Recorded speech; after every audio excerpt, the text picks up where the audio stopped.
Hello friends, welcome back to my channel. I am your girl Terry. If you're new here, welcome. Listen, we have another really great article that I wanted to share with you. And so this one is kind of in line with the theme that we've been keeping to, and this is talking again about how living alone after 50 is becoming increasingly common. Now, I've had women sound off who are in their 50s, who are in their 60s, and in some cases, women that are in their mid 40s, and they're just kind of like, listen, I was married or I was in a long term relationship, and you know what? I am tapped out, I am done. And they list their reasons why. A lot of it is because they want to have their own space. They want to put things where they put them and come back to find them exactly where they laid them down. However, they have their place situated, they want it to be undisturbed. They also mentioned wanting to protect or preserve their peace, independence, autonomy, all that stuff. Your time is your own to do whatever it is that you want when you want without having to compromise or consider someone else. And some people may say that sounds a little bit selfish. Maybe it does, but guess what? If it's working for you, why not? Why not? So I want to talk some more about why living alone after 50 is becoming increasingly common, because back in the day, I don't think I had any older aunts or anything like that lived alone. I believe they had a family member at least living with them, or they would have like Mr. Charles come and check in on them from time to time, and sometimes he stay the night or whatever, right? But women who are 50 and older are deciding to go their own way. Okay. An increasing amount of people who are divorced, separated, or don't have any family responsibilities are now living alone. For many, it's a fulfilling experience. However, others are suffering in silence due to the loneliness of living alone. Whoever thinks that when they reach middle age, life reaches a point of harmonious balance in which there are hardly any ups and downs is wrong. Because even at this stage, there are changes, some of which can be pretty abrupt. For instance, divorces, job changes, and the reformulation of goals. Obviously, we can't equate middle age with adolescence. However, we're witnessing interesting and striking phenomena. In fact, we've been seeing for a few decades how this sector of the population is exhibiting new behavioral patterns. It might mean we'll have to reformulate some of our existing ideas.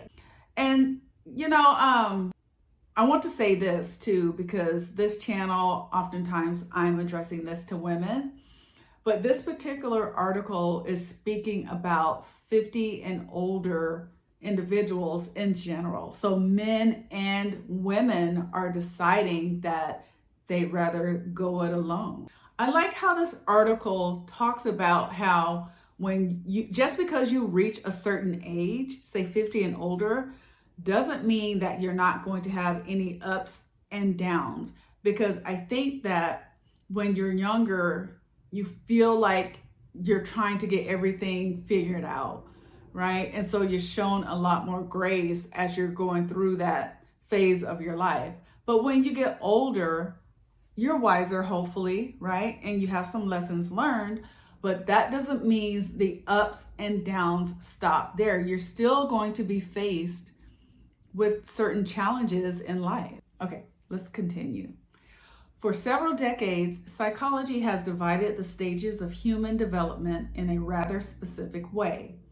Childhood, adolescence, young adult, middle age, and old age were those essential cycles with their own characteristics. Nowadays, a striking gap seems to have opened up around the age of 50. It's no longer a time when people prepare for retirement, menopause, or experiences like empty nest syndrome. So I will say that retirement, menopause for women, and empty nest syndrome is something that is experienced, I would say, for the most part, when you're 50 and old. But this article is going to speak to how, in addition to those things that seem to be part of that later in life cycle, there are some other experiences that are happening as well. So it says here, as a matter of fact, at this stage, many people divorce and start a new life alone. They also create new social networks and professional opportunities, which I think if you look at maybe about 30, 40, 50 years ago, that was probably not common. For one, people stayed married. Number two, people stayed loyal to their jobs. You know, they stayed there until they retired. Nowadays, you have people that are 50 and older, they're starting new business ventures. You have some people in this age group that they decide they want to take a sabbatical from work or a career break. I fall into that category. So things have kind of shifted a little bit. They're changing. It says here, middle age isn't a stable stage.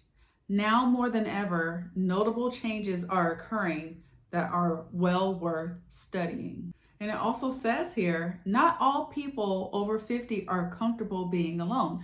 And that is just the truth. You know, we champion, having our own space, our time is our own, that kind of thing. But again, whether you're having companionship with someone of the opposite sex or with friends and family, there are some people where it's not enough if they don't have some type of bond that they can form with another individual. The person who lives alone, especially if they're 50, 60, or 70 years old, is generally viewed with some sadness and concern. Indeed, they're assumed to be socially isolated and without strong family ties. This is a stereotype deeply rooted in our cultural narratives that, however, isn't necessarily always true. In fact, it's become increasingly common to live alone after the age of 50, and sometimes that solitude is chosen voluntarily. A recent report claimed that the proportion of adults living alone is increasing every year. It's especially evident among those born after 1960. That's interesting. It's interesting, but I guess it's not, right? Because, a lot of times if you're alone or feeling lonely, you can have social media as a companion, right? So, okay. Decades ago, those who divorced or separated or were widowed used to end up living with another person. Now, they're more likely to choose to live alone. Something is changing in our society that isn't affecting everyone in the same way. There are those who live their single life in a full and enriching way, while others are weighed down by loneliness and run the risk of drifting into states of emotional vulnerability.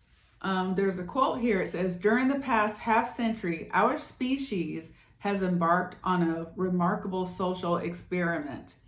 For the first time in human history, great numbers of people at all ages, in all places, of every political persuasion, have begun settling down as singletons. Eric Kleinberg is a sociologist who's addressed the issue of singleness and loneliness. In this interesting work, he brings us the testimony of dozens of people who live alone. Many of them, including those of advanced age, show good rates of mental health and having enriching lives. I'm so happy to hear that, because I was starting to feel a little gloomy, right, as I was reading this. Okay, it says, living alone after 50 is an increasingly evident phenomenon in Western countries. This sector of the population is extremely dynamic and they need to relate to others. They're active people who've reformulated their purposes, goals, and vision of life. The key to this psychological flourishing is linked to their social connections. Being alone isn't always synonymous with isolation. In these cases, they have contact with family members and focus on their friendship. Single people or people who choose to live alone continue to be weighed down by too many stereotypes that must be deactivated. Amen. Living alone is an act that a large part of our society freely chooses.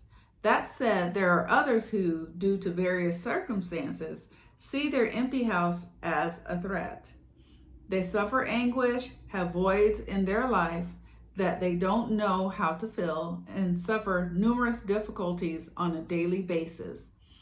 This is a reality that shouldn't be neglected or set aside. And I agree with that. I think for some people too, whether it's through circumstance or choosing of their own, when they're living alone, they may want to put on a brave face and not let people know that they're kind of suffering in silence due to their feeling lonely or isolated, whether it's self-imposed or just by circumstance. Okay. A research conducted claims that there are different types of loneliness, and one of them is clearly harmful to physical and mental well-being. They state that living alone after the age of 50 isn't positive for those who don't have any social support. There are those who, after a complicated divorce or separation, are still dealing with a great deal of unresolved hurt. Furthermore, there's the fact of the economic disadvantage of living alone and the risk of exclusion that it entails for many people. An individual may choose to live alone beyond the age of 50, but they won't choose to be disconnected from their social environment, and I think that's key. As we mentioned earlier, middle age is becoming blurred and giving shape to a new stage, one in which the individual reformulates many areas of their existence and seeks new professional, emotional, and vital goals. Middle age is no longer seen as the period in which an individual looked to their retirement while ascending to positions of greater responsibility in their work. Nowadays, it's common for them to change jobs and even leave a marriage behind. Perhaps we should pay more attention to this sector of our society so we can offer them the support they need in the face of these changes. Not everyone handles these challenging processes in the same way. It's true that new opportunities may open up on the horizon, but there are those who view being alone as a threat. Therefore, we must be sensitive and give support and strategies to all those who restart their lives at this stage of life. This was a really good and interesting read. And I want to say this, I noticed that kind of seems like the 50 to 60 range age group is kind of skipped or not really talked about. And maybe that's the bridge from being middle-aged to being considered old or older. You know what I mean? So I think more conversations like this need to happen. So we're having these types of conversations. Let's deal with this. Let's put things on the table. I joke around and we talk about the men versus the women, living alone versus not living alone, But at the end of the day, we're all people. We all want to be acknowledged. We all want to be respected for however it is that we live our lives and not condemned or stereotyped.